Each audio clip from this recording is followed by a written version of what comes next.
కాసేపట్లో ఏఐసీసీ అధ్యక్షుడు మల్లికార్జున ఖర్గే నివాసంలో ఇండియా కూటమి సమావేశం జరగనుంది. ఇప్పటికే పలువురు నేతలు అక్కడికి చేరుకున్నారు. ఈ సమావేశానికి రాహుల్ గాంధీ, సోనియా గాంధీతో పాటు శరద్ పవార్, స్టాలిన్, అఖిలేష్, తేజస్వి, డి రాజా, సీతారాం యేచూరి, ఆప్ నేత సంజయ్ సింగ్, జార్ఖండ్ సీఎం చంపా సోరెన్, అలాగే జార్ఖండ్ మాజీ సీఎం హేమంత్ సోరెన్ భార్య కల్పనా సోరెన్ కూడా హాజరవుతున్నారు. మమతా బెనర్జీ, ఉద్దవ్ ఠాక్రే ఈ సమావేశానికి రావడం లేదు. అయితే తమ ప్రతినిధులను పంపించడం జరిగింది. ఇండియా కూటమి భవిష్యత్తు కార్యాచరణపై చర్చించనున్నారు నేతలంతా. अगर है तो कम से कम इतना तो होना चाहिए कि बिहार को विशेष राज्य का दर्जा दिलवाएं और पूरे देश में जाति जनगणना करवाएं और जो बिहार का आरक्षण बढ़ाया गया 75% उसको शेड्यूल 9 में डाल दें। एक गोल्डन अपॉर्चुनिटी है और इस बार देखा गया पहली बार नरेंद्र मोदी जी ख़त्म हो चुके हैं, उनका मैजिक ख़त्म हो चुका है, वो बहुमत से మరి కాసేపట్లో ఏఐసీసీ అధ్యక్షుడు మల్లికార్జున ఖర్గే నివాసంలో ఇండియా కూటమి సమావేశం జరగబోతోంది. ఇప్పటికే పలువురు నేతలు అక్కడికి చేరుకున్నట్టుగా తెలుస్తోంది. ఈ సమావేశానికి రాహుల్ గాంధీ, సోనియా గాంధీతో పాటు ఇతర ముఖ్య నేతలంతా కూడా ఈ సమావేశానికి హాజరవుతున్నట్టుగా తెలుస్తోంది. పూర్తి అప్డేట్ తెలుసుకుందాం. ఢిల్లీ నుంచి మా ప్రతినిధి రాజు లైవ్ లోకి అందుబాటులోకి వస్తున్నారు. మరి కాసేపట్లోనే ఈ సమావేశం ప్రారంభమయ్యేట్టుగా కనిపిస్తోంది. రాజు, ఎవరెవరు నేతలు సమావేశానికి హాజరు కాబోతున్నారు? ఎస్ నళిని, మరికొద్దిసేపట్లో ఇండియా కూటమి సమావేశం ప్రారంభం కాబోతుంది. ప్రస్తుతం నేను ఏఐసీసీ అధ్యక్షుడు మల్లికార్జున ఖర్గే నివాసం వద్ద ఉన్నాను.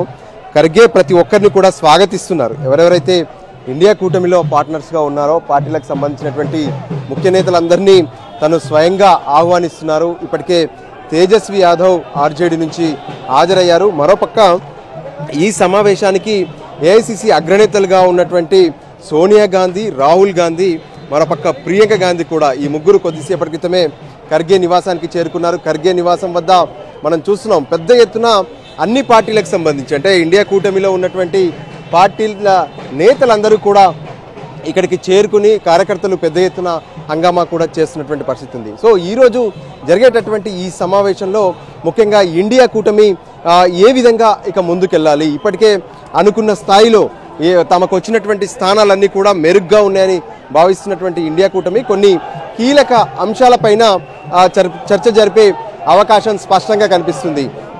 సో ఒకవైపు సమాజ్వాదీ పార్టీ యూపీలో పెద్ద ఎత్తున అక్కడ బీజేపీని ఓడించి సమాజ్వాదీ పార్టీ పెద్ద ఎత్తున సీట్లు గెలిచినటువంటి పరిస్థితి కనిపిస్తుంది.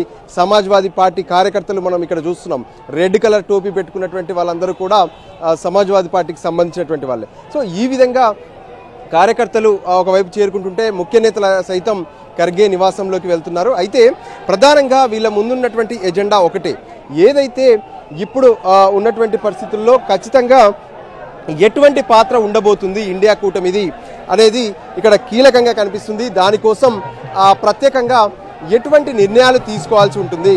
సో అనుకున్నట్టుగానే కావాల్సిన సీట్లు గెలిచినప్పటికీ కూడా ప్రభుత్వాన్ని ఏర్పాటు చేయలేము, కానీ ఇక ముందు ఏ విధంగా వెళ్ళాలి, అవసరమైతే ఇతర పార్టీలతో అంటే ఎన్డీఏ కూటమిలో ఉన్నటువంటి పార్టీలతో కూడా సంప్రదింపులు జరపాలా అన్న అంశంపైన కూడా కొంత చర్చ జరుగుతుంది. అయితే నిన్న రాహుల్ గాంధీ అటు ఖర్గే ఇద్దరు కూడా ప్రెస్ మీట్ పెట్టినటువంటి సందర్భంలో కొన్ని కీలక అంశాలను ప్రస్తావించారు.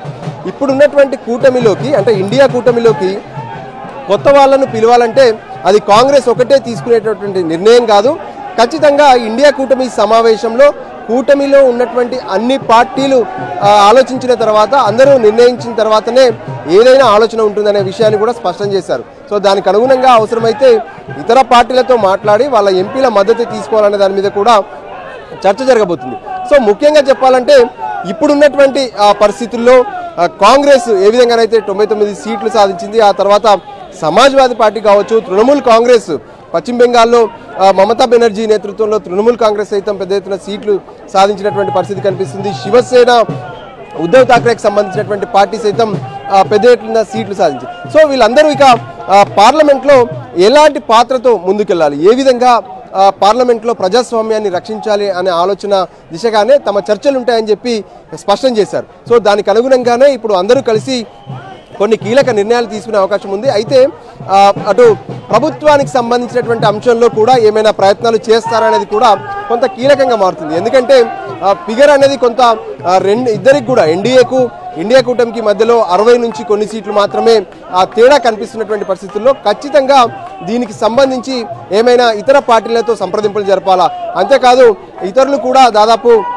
18 మంది ఉన్నటువంటి పరిస్థితి కనిపిస్తుంది. వైసీపీ కావచ్చు, మరోపక్క ఇతర కొన్ని పార్టీలు కూడా ఉన్నాయి. సో ఇలాంటి వాళ్ళతో ఏమైనా సంప్రదింపులు జరిపి తమ కూటమిని మరింత బలోపేతం చేసుకునే ప్రయత్నం చేస్తారా, లేదంటే ఇక్కడి వరకు ఉన్నటువంటి కూటమి ఏ విధంగానైతే 234 సీట్లు ఉన్నాయో ఇక్కడితోనే పరిమితమై ప్రతిపక్ష పాత్రను సరైన విధంగా పోషించేందుకు నిర్ణయం తీసుకుంటారనేది మరికొద్ది సేపట్లో తేలనుంది. మొత్తానికైతే కూటమిలో ఉన్నటువంటి పార్టీల ముఖ్య నేతలు అందరూ హాజరవుతున్నారు. అయితే ఎవరైతే మమతా బెనర్జీ కావచ్చు, ఉద్ధవ్ ఠాక్రే కావచ్చు, వాళ్ళకు హాజరు కాకపోయినప్పటికీ కూడా వాళ్ళ ప్రతినిధులను ఈ సమావేశానికి పంపించారు. సో మొత్తానికి ఇండియా కూటమికి సంబంధించి అంటే ఎప్పుడైతే ఫలితాలు వచ్చాయో ఫలితాల తర్వాత తొలి సమావేశం ప్రస్తుతం ఖర్గే నివాసంలో జరగబోతుంది. అయితే రాజు, రాహుల్ గాంధీ కొన్ని వ్యాఖ్యలు చేశారు. పాత మిత్రులు చంద్రబాబు, నితీష్ లాంటి వాళ్ళను సంప్రదిస్తాం, ప్రభుత్వ ఏర్పాటుకు సంబంధించి ముందుకు తీసుకెళ్తామంటూ కూడా కొన్ని వ్యాఖ్యలు చేశారు. అయితే కొద్దిసేపటి క్రితం జరిగిన ఎన్డీఏ సమావేశం తర్వాత ఇది తేలిపోయింది, మేము ఎన్డీఏలోనే ఉన్నామంటూ అటు నితీష్ గాని చంద్రబాబు గాని చెప్పేశారు సార్. సో అలాంటి అవకాశాలు ఇంక లేనట్టే అనుకోవచ్చా? ఖచ్చితంగా ఏ విధంగానైతే చంద్రబాబుకు సంబంధించినటువంటి విషయంలో కావచ్చు, టీడీపీ లేదంటే నితీష్ కుమార్లు నిజంగా వాళ్ళు అంటే నితీష్ కుమార్ గతంలో కాంగ్రెస్తో కలిసే ఉన్నారు. ఆ తర్వాత ఎన్నికల ముందే తను కాంగ్రెస్ అంటే ఇండియా కూటమిని వదిలి ఎన్డీఏ కూటమిలోకి వచ్చారు. సో అతను మళ్ళీ ఇండియా కూటమికి వస్తారనే దాని మీద కూడా చర్చ జరిగింది.